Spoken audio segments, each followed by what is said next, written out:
Merry Christmas, everyone. This year, I don't have a fireplace. And after last year, I'm not putting a video of one on my monitor either.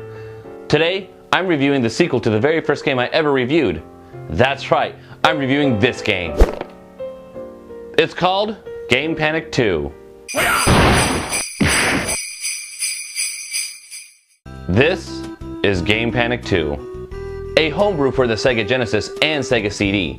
It is also the sequel to Game Panic for the Atari 2600, a game I reviewed over a year ago.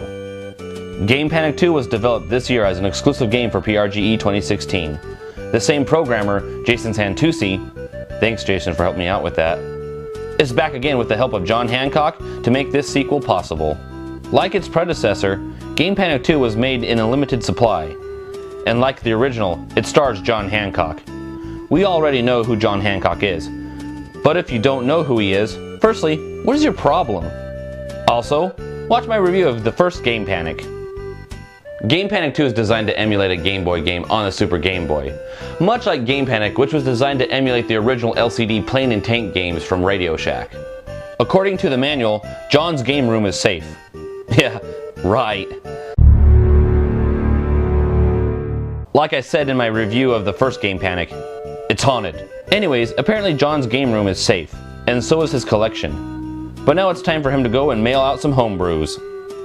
More than likely getting rid of any leftover Game Panic cards. There's a problem though. Looks like it's worse outside of his game room, as everything, mostly spiders and rain clouds, are out to get him. Poor John. Why does nature want to kill him? What did he do? Probably responsible for the Exxon Valdez oil spill. I'm on to you, John. I'm on to you. Despite the reason why Mother Nature wants to put our hero 6 feet under, it's your job to navigate John through the hell that is, Washington. Yeah, Washington. Wait, I live in Washington! Well, that's everything you need to know about Game Panic 2. And that means there's only one thing left for us to do. Pop this son of a bitch in and play it!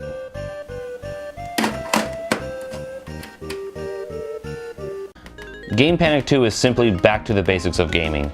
Even though it's on the Genesis, the style and the objective are exactly what Jason and John were both aspiring to do, which is a basic Game Boy game on a Super Game Boy. Opposed to most games you'll find on the Genesis, especially homebrews, Game Panic is a light-hearted, fun left-to-right side-scroller. But unfortunately, many who are not within John's immediate community, or for anyone unfamiliar with John Hancock, you may not understand much of the game's premises. Luckily, this game doesn't require you to know John well to enjoy it, as it's nothing more than a bare-bones game made to kill time. Gameplay, as I previously stated, is basic. John automatically scrolls across the screen, but you're able to move him forward and backwards as the level scrolls by. Like its predecessor, there is no jump or any other actions other than moving side to side to avoid enemies. In addition to avoiding enemies, you'll collect Atari, NES, and Genesis carts that fall from the sky.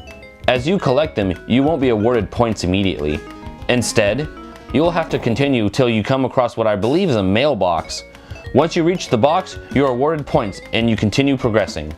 To increase the game's fun factor, you'll pass by stop signs and go signs. After you pass them, John's speed will be increased or decreased for a brief period of time depending on the sign you pass. This does up the game's difficulty, but not by much, as the enemy programming doesn't take an opportunity to capitalize on John's movements. I actually find when John's speed is increased that he is more difficult to handle, as one slight press of the D-pad will send you across the map into an enemy. There are one-hit deaths, but you are given 3 lives to work with. Levels are at the very most basic. There isn't much when it comes to programming, thus there isn't much to mess up. You don't have to worry about any obstacles or pitfalls, it's just a plain flat foreground. But it is better than the first Game Panic's empty black screen. As for the environment, it's not very enthralling. Unlike most games on 16-bit consoles, where the environment is vibrant and lively, the world is just a plain background. You'll find the environment very underwhelming and will just blend into obscurity. This is Game Panic 2's biggest flaw in my opinion. The spiders return as the main enemies you'll be faced with. There's no enemy AI and they just drop straight down. Honestly, only way these spiders kill you is if you get too brave and try grabbing a cart that's too close to one. What will get you the most is the storm cloud. It has no set pattern of movements or attacks and will just randomly rain lightning bolts on you. As the game progresses, the cloud rains bolts down more frequently, meaning you'll have to account for more dangers in your path. The difficulty isn't really there. You eventually will get killed, but for the most part, a well-focused player can go far in this game. But it is very fair when it comes to dying. Every death I experienced wasn't a byproduct of bad programming or poor hit detection. It all rests on the player in the end. I wish this game had a little bit more when it comes to challenge. Then again, I'm sure if you continued progressing, the difficulty would increase enough. Where do I begin with the graphics? They're updated from the Atari 2600 graphics, albeit not close to what the Genesis is capable of. The design is still within the 8-bit blocky pixelated shapes you know and love.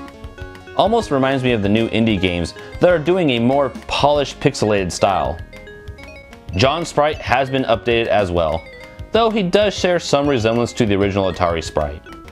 His animations are smooth, but when coupled with the automatic scrolling, it seems too smooth.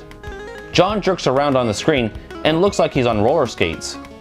Did I also mention there's a lot of green? Yes, it's obviously a nod to the Game Boy, especially when you can see a Game Boy as a border. In the end, graphics are an update from the Atari by far. I don't have much to say about the controls. I've come across better, but there isn't much to them. You go right, you go left. John's movements are responsive, and even though it looks like he's slipping around, he isn't, which is a good thing when it comes to this game. Even though programming a momentum mechanic probably would make this game a little bit more challenging. Music is there, and that's about it. One song is all you get, and it is on a continuous loop. I will say it's well composed and translated through the Genesis very well, but it's very mundane and you'll block it out after a while. There aren't many sound effects outside the music. You'll hear a thump every time you grab a cart, and my favorite sound is the lightning bolt when it hits John. I don't know why. It's so quick and the screen goes black. Just an abrupt end to otherwise a fun time. It's kind of brutal if you think about it.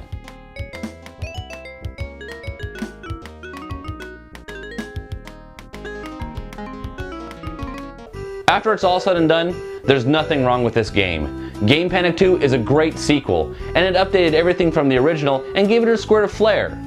That being said, I'd like to see more though.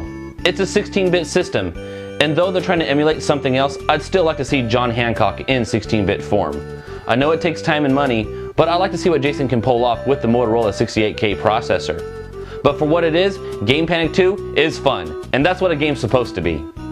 If you're given the opportunity to play this game, it's a fun sequel, and you should play it.